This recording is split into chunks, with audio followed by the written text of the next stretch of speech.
and welcome to Business Connections, a program put on by the Dayton Area Chamber of Commerce.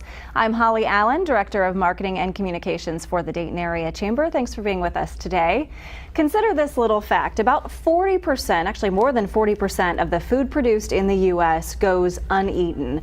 Yet 1 in 8 Americans struggles with hunger.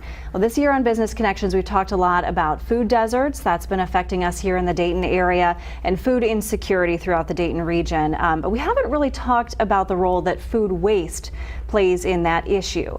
I guess the question a lot of people have had is, why does the Dayton Area Chamber of Commerce care about this topic? We're a business community, we are a business organization, right? Well, we know as businesses that our number one investment, our most important resource, is our workforce. And so having a healthy community, healthy families, and healthy employees relates to business success. And that is important to our community as a whole. And today we are talking about that topic with one of our chamber members, Kroger. And I want to welcome Erin Rolfes. She is here, Corporate Affairs with Kroger Company. You're based in Cincinnati, right? That's right, but my coverage area extends up to Dayton and Springdale. So I spend a lot of time up here with you folks as well, and we love the Dayton community. And we love having you. Well, thank you for being with me today and talking about this issue.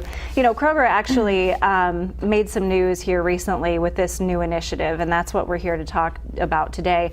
It's called Zero Hunger, Zero Waste. That's right. Correct? That's right. Can you tell me, well, first of all, let's just start with the issue. Tell me about the effect that food insecurity has on our region and just folks in general. Yeah, unfortunately, hunger continues to be a growing issue in our region, across the state, and across the U.S. as a whole. You know, you mentioned 1 in 8 families goes hungry, and when you look at kids, it's 1 in 6 kids.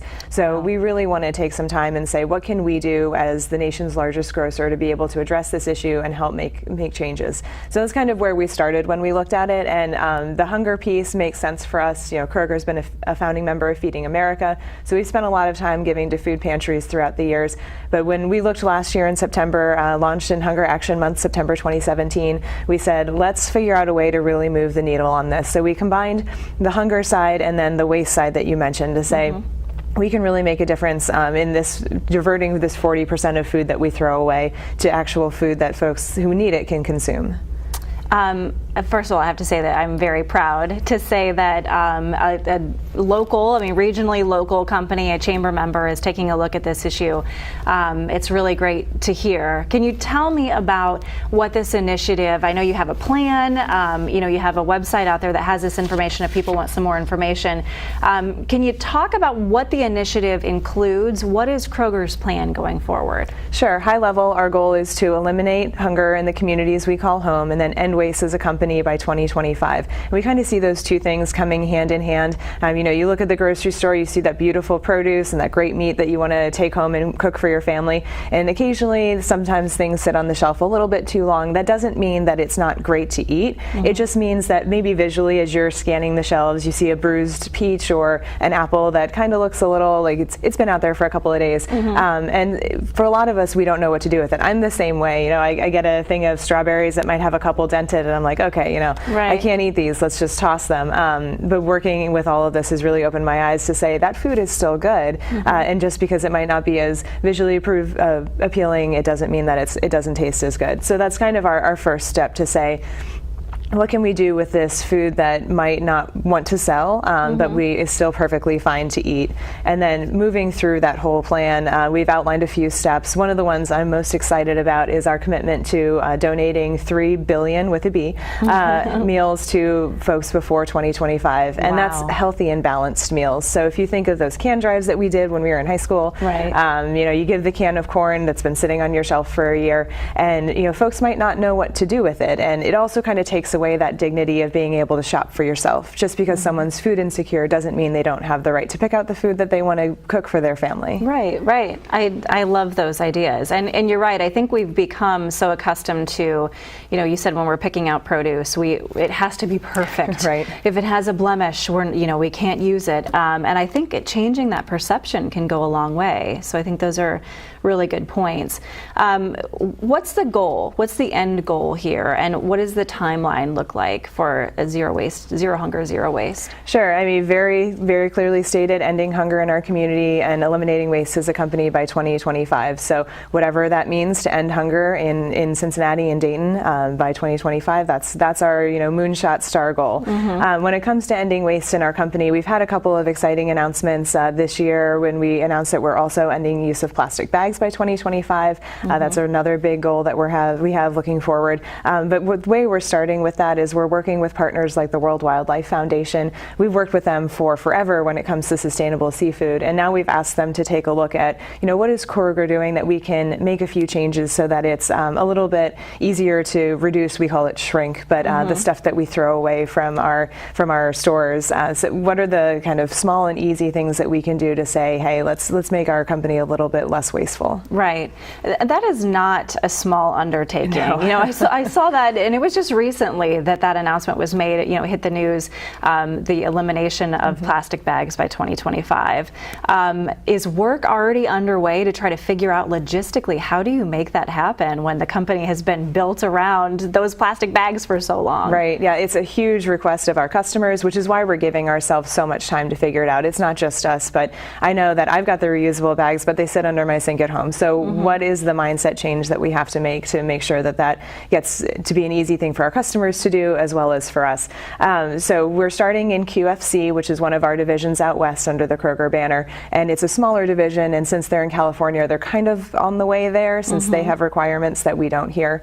But once we learn and see what they're doing and some of the other divisions throughout the country, we'll take those learnings here and say, what do we need to do to get ourselves and more importantly our customers ready? Absolutely. So how do you start? I mean, do you have teams put together kind of focusing on each aspect, each facet of this plan, or how do you even tackle something this large? Yeah, one bite at a time. No pun intended. But truly, it's a large issue that we're looking at. So there are MEs across the country in their own communities getting to know folks like the Dayton Chamber and your great champions here in Dayton like the Dayton Food Bank and Shared Harvest, and saying, what are those pieces that you've been missing? What are the things that we can do as your corporate partner to actually make a difference and move the needle for your community? Communities are changing all the time, and it needs to be someone who's really focused on ending hunger to make that a reality. Why does Kroger care about something like this? I mean, you're a business, right? Sure. So we know sometimes businesses can get caught up in the bottom line and turning a profit. So why focus on an issue like this? For us, it just makes sense. As the nation's largest grocer, looking at the idea that we throw away 40% of the food that we create, that's not just wasteful and the idea of the zero waste and it fills our landfills, but it's an absurdity that so many people go hungry when we have the food to feed them. And we figured that we were the right ones to be positioned to kind of put these two issues together and figure out the answer. And quite frankly, we're not holding the playbook. Once we figure it out, we're happy to say this is what we learned, and let us help you implement it across the U.S. Right. It makes total sense. What can we do to help here in the community? Eat that ugly food. No. Only eat the ugly food.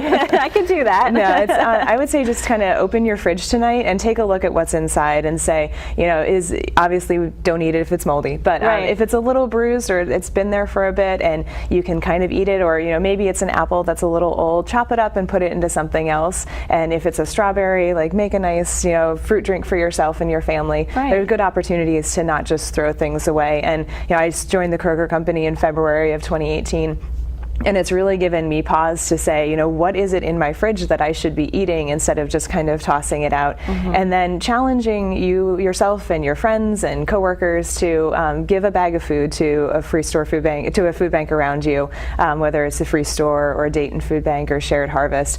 Really thinking about that balanced meal. A lot of folks give at holiday times because that's the time to give, but there are hungry people all year round. So just give that bag of fresh food. Meat is great, produce is great. They don't get a lot of that. So just thinking all year round about the folks who have needs in your community. Right. I would imagine if you get in the habit of doing that while you're shopping, throw something in the cart to donate as well. Once you get in that habit, you won't even notice that, you're doing it every time, and you can really make a difference. Yeah, and at every Kroger store in our region, you can ask to round up your order to the nearest dollar, and that money will go straight to your regional food bank that's a Feeding America partner. So here in Dayton, it'd either be the Dayton Food Bank or Shared Harvest. And that's your money, that's not our money. It just goes straight on to the folks who are in need. Oh, I did not realize that. That's a good little tidbit. Nice. You mentioned when we were talking earlier something you can do when you are checking out at Kroger to give back to those organizations. Can you tell us about that? Yeah, absolutely. So it's round up. Just ask your cashier to round up your order to the next dollar, and all that money will go straight to your local food banks here with our Feeding America partners. So again, that's the food bank in Dayton and Shared Harvest. So you just ask them, can I round it up to the nearest dollar? Yep. And donate, and they'll know what to do? They'll know exactly what to do. I never knew that, and I shop at Kroger every week. So well, you can be forgiven. It's a pretty new program. So. Okay. Oh, good, good. But I will say that I am the champion in our home for eating ugly food. Great. I am not. I'm not a fan of food waste, and so as much as my husband doesn't like it, I tell him if it doesn't smell funny, it's fine. It's fine. It may not look pretty, but it's fine. We'll get those husbands on board. We will. Those darn husbands. Well, Erin, is there anything else you want to add about this campaign and what Kroger is doing? We're really excited to launch it. We've kind of just lapped our first year in the campaign, and the things that we've been able to accomplish are great in and of ourselves, but we really do need that help from the community to bring us ideas. So part of our big plan here is a $10 million innovation fund that we're going straight to the community to say, is there something that we're not doing that you have this phenomenal idea for? So bring those to us, and there'll be a link on our website as to how you can go through that whole process of applying for a grant and things like that. Wow. But don't stop thinking about new things that you can do. And again, just think about giving 365, even when it's not that holiday time, when it's so easy to think about it. Yeah, well, I love that idea. At the Chamber, obviously, we love innovation, and we love those ideas, whether it's to solve a problem or come up with a business. We love people here in the area who will come up with new ideas. So yeah, and we can't do it by ourselves. No company innovates on its own. So we need all of our friends and family and coworkers to help us make it.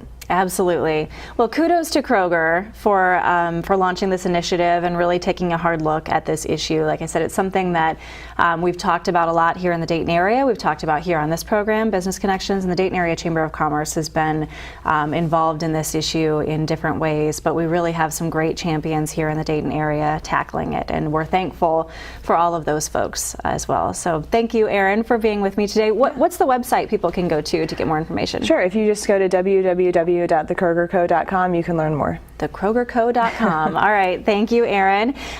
We'd love to hear from you. You can go to DaytonChamber.org to get more information about the Dayton Area Chamber of Commerce, and we're also on LinkedIn. We are on Facebook, Twitter, basically all the social media outlets.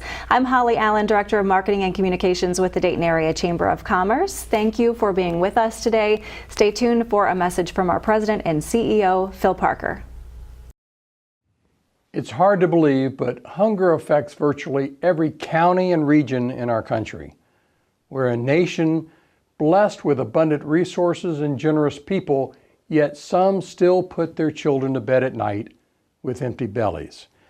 For years, our community has worked on numerous projects that help those who either live in shelters or were able to access food pantries.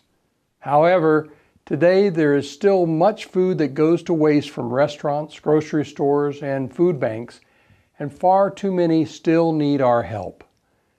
Enter Kroger, a well-known Ohio company headquartered in Cincinnati with a huge presence in the Miami Valley. Kroger has thrown its mighty weight behind a new initiative it's calling Zero Hunger, Zero Waste, featured on our program today. This can be a real game changer for many communities, as Kroger is the second largest general retailer behind Walmart in the nation. With almost 3,000 locations and over 400,000 committed employees, it has the might and the muscle to help solve this issue by adding its expertise and resources to communities like ours. Kroger's chairman and CEO, Rodney McMullen, has set some lofty goals to helping end hunger and eliminate food waste in America by 2025. This is a great example of a large, strong, successful retailer using its resources and expertise to fix an issue that's not foreign to them, but in its wheelhouse. I hope you've learned something today about this initiative created by a private sector business born close to home in downtown Cincinnati. As a member of our Regional Chamber of Commerce, we're proud of their efforts to reduce, and we hope eliminate, hunger in the Dayton region and in our nation.